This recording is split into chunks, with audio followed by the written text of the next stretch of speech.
Dobar dan ljudi, Siki Gaming, ovdje danas ću da vam pokažem još jedan trik sa kartama.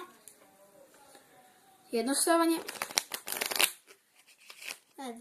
Na to što biti komplicirano ili kako ja to kažem. Ili nešto, uglavnom što komplicirano. Za kartu su nam potrebne 200 karta. Ja koristim džokere, a većina ljudi koristi 2 asa. Ili osmice, ne znam, sad nije bitno. Uglavnom trebate koristiti 2 džokera. I sad, pokažete publike da je to sve, da ne duplikata, ničega akrenutih karata ili što već. Pokažete publici, izaberu jednu kartu, na primjer ovu. Vi pogledajte, ja neću, evo. I pogledajte, jesu dobro. I sad, ovako. Neću pokazati više za početnike, neću ono za neke već profesionalce.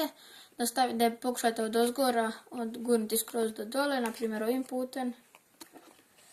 Ili onaj pinky break, na primjer, znači ovako, da ćete stane ovdje, na primjer, stavite kartu ovdje. Onda ovdje, vidite, uvatite taj pinky break i samo ako hop preko i ovo hop prijeko i nalazi se na dnu da bi pogledan. I sad jednu kartu stavite gore, ove dvije koje su vam trebale, jednu stavite gore, jednu dole.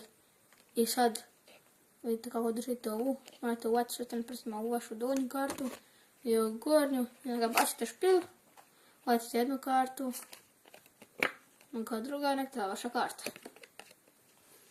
I to je bilo to za ovu epizodu. Vidimo se u sljedećoj. Bye bye!